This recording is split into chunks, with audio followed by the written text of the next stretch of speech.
Alright guys, well I got a 2013 Dodge Durango here, and this one had a bad alternator, which I believe caused damage to my computer here. So I'm going to go ahead and take off the original computer here, which looks like it has 3 bolts, one here and 2 right there. Then I got 3 plugs, and then I got this relay here in the way. That relay was added for the fuel pump, because it said something about the computer having issues and whatnot. And here's the computer that I got. And one thing that I don't like, it's not really flat in the middle, so I'm hoping it wasn't bent because of a wreck or something, and just strained out and sent to me. This was $375, $375 US dollars. And gotta take off the battery. If you don't know where the battery is,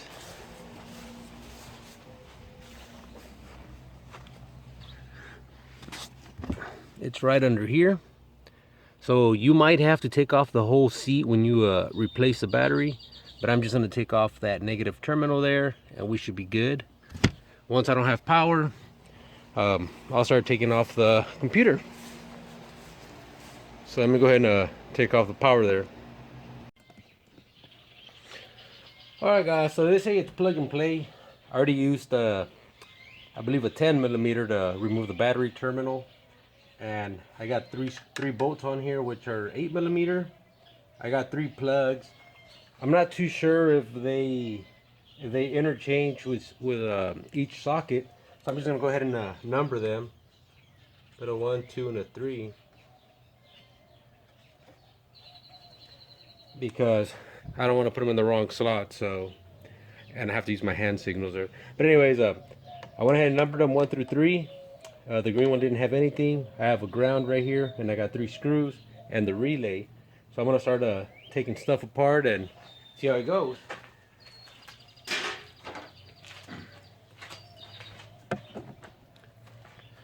Hopefully I can get this on camera here. So on these, if I'm correct,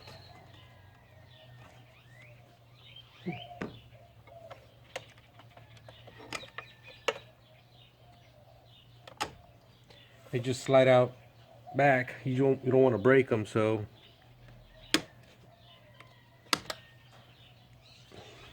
then you can press the little tab here down. Should slide out.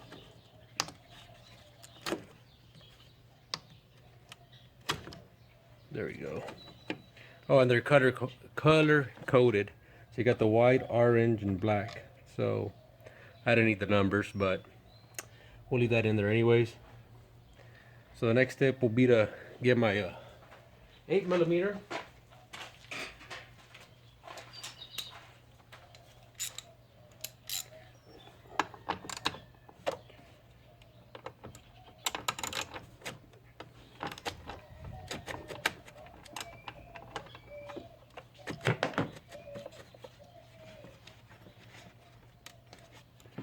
I wonder if I can slide this whole plate out.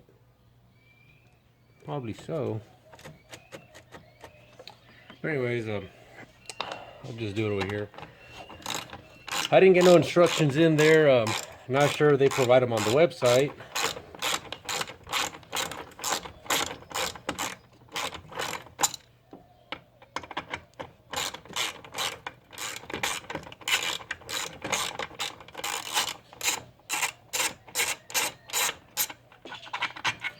And here you go. This one had a ground. So on this Durango, you're gonna have 3 bolts about this size, 8mm. I'm gonna go ahead and take them off, and I'll be right back. And one of the reasons is on one of my recalls they put this relay here, so I'm gonna have to use probably an adjustable wrench to get that one down there, because I don't have any 8mm wrenches, and then use my socket to take this one off, and I'll be back. Alright guys, I tried taking the little tab off here, the little plastic clip, and broke off, so I still use my my ratchet and socket set there Here's the third bolt, and let me come over here.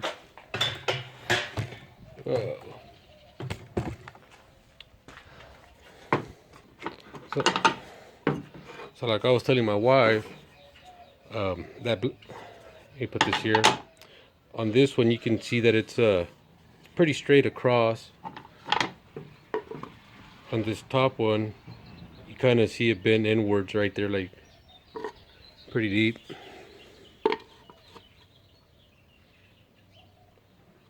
See if you can get an idea. Probably about 1/8 of an inch or so.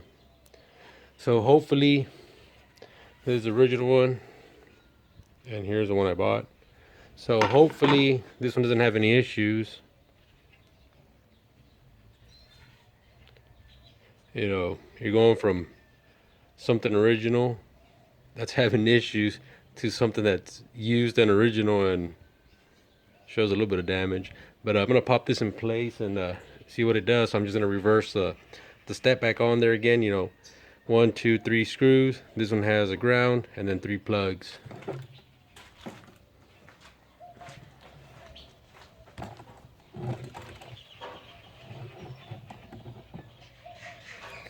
Oh, I might be able to put the plugs first. White was white, orange was orange, and here's the black one.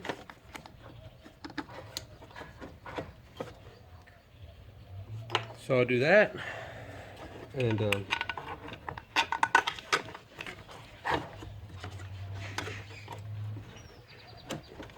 mount that one there. Here's the ground wire.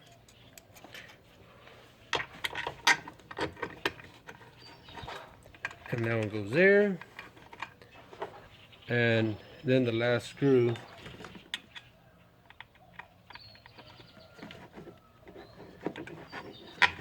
there we go.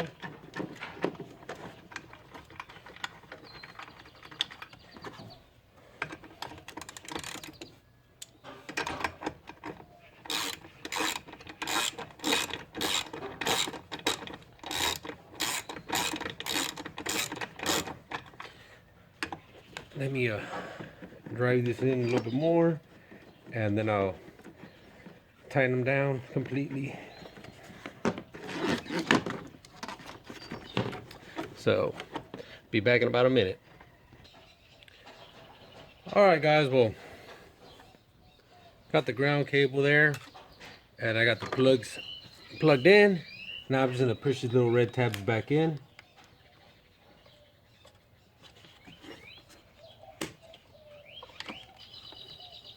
There you go. So here in the front, I just need to go to the auto parts store and buy the little clip so I can put it back in place, and we should be good up front. Next thing will be the battery. And like I said, there's my battery terminal, and there's the post to the battery in my terminal. So all I gotta do is push that in there, and once it's flush at the top, I'll go ahead and tie on that 10mm bolt, and we should be ready to crank this up. Alright guys, well, we got some life in here since I have the battery hooked up and the doors open. So let me make sure turn the air off. Oops. Seems to power up fine. There's my mileage. Shows oil change due. I had that done yesterday, so I got to reset that and go through the settings. But it looks turn on. I just gotta. Oh, here's my phone. Gotta drive it a few days, or 1,000, 2,000 miles, and hopefully it won't turn off. And this right here is going in my in the back of the vehicle where the spare tire goes, just in case something happens down the road with that computer. I have this as a backup. Don't have to return it or anything, so and just a little cheap sockets that I got here. There's the engine, the computer, and this relay.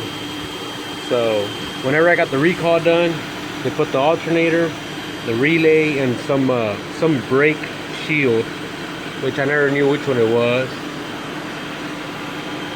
So might have been somewhere up in here, who knows, but they put something in there. And I believe my alternator that I had on there, the original one, messed up my computer, and I ended up putting an alternator, and later on took it to the dealer. They told me I had a recall, so they took off the alternator I put, and I'm waiting for a reimbursement since December. So, you know, it's been a while, so just got in touch with them a few days ago and had to fax my bank account receipt or wherever shows the part that I bought. But anyways, if you're watching this video, you know, check back later on and ask me questions, see how it's running, or I'll do an update. Like I said, this vehicle will turn off sometimes 2-3 times a day. Sometimes I would just put it in reverse, drive back a little bit, you know, there's my gate. Sometimes from here to the gate it will turn off twice. And then sometimes it will work fine for a month or two. So it's very difficult for me to find out if that was the main issue, but like I said, it's $375 what I paid for it. It's easy to put on, and if I have the same issue later on, I'll take it back to the dealer and run a diagnostics, which is about $100, and see what they can find. But everything was pointing to the computer, like I said, and we'll see what happens. So that's it, guys, for this video. So thank you for watching. Bye bye.